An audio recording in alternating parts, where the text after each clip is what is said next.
আসসালামু আলাইকুম ওয়া রাহমাতুল্লাহি ওয়া বারাকাতুহু। বন্ধুরা, জান্নাতে যেতে চান, রিজিক বৃদ্ধি করতে চান, তাহলে এই কাজটি বেশি বেশি করুন। ইনশাআল্লাহ আল্লাহ তাআলা জান্নাতের ফয়সালা করবেন এবং রিজিক বৃদ্ধি করে দেবেন।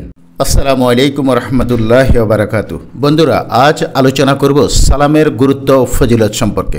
ইসলামে সালামের গুরুত্ব ও ফজিলত অনেক বেশি।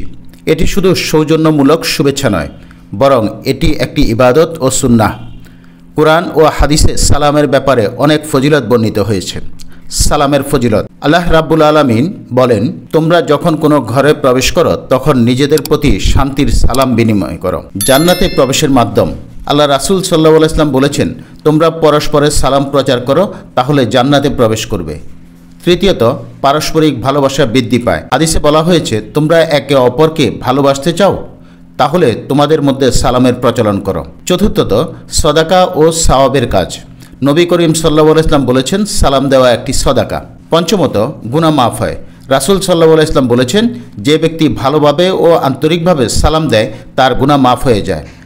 ষষ্ঠত, হাদিসে এসেছে, কেউ যখন ঘরে প্রবেশ করার সময় ঘরওয়ালাদের সালাম দেয়, আল্লাহ তাআলা তাদের রিজিক বৃদ্ধি করে দেন।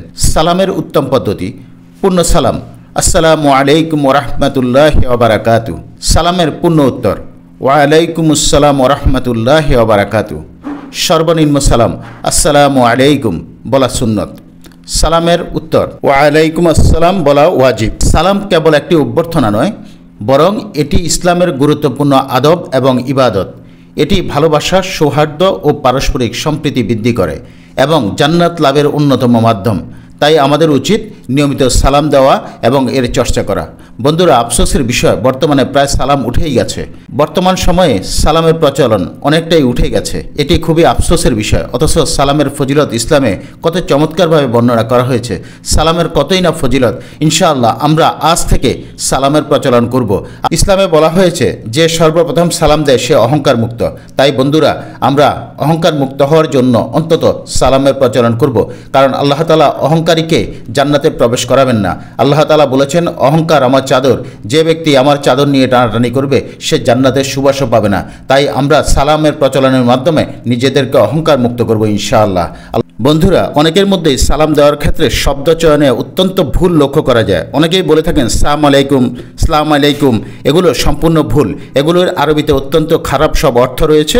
বন্ধুরা, তাই সালামের সঠিক ব্যবহার জানতে হবে এবং সালামের শব্দ প্রয়োগ সঠিক হতে হবে, না হলে কিন্তু সেটি গালি এবং গুনার পর্যায়ে পড়ে যাবে।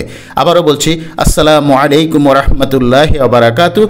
ওয়া আলাইকুম আসসালাম ওয়া রাহমাতুল্লাহি ওয়া বারাকাতুহু। এটি হলো সালামের সঠিক শব্দ প্রয়োগ। বন্ধুরা, আমরা ঘরে বাইরে সর্বত্র সালামের বহুল প্রচলন করব ইনশাআল্লাহ। এতে আল্লাহ তাআলা সালামের বরকত ও ফজিলত আমাদেরকে দান করবেন। আল্লাহ তাআলা সবাইকে তৌফিক দান করুন। আমিন সুম্মা আমিন। আসসালামু আলাইকুম ওয়া রাহমাতুল্লাহি ওয়া বারাকাতুহু।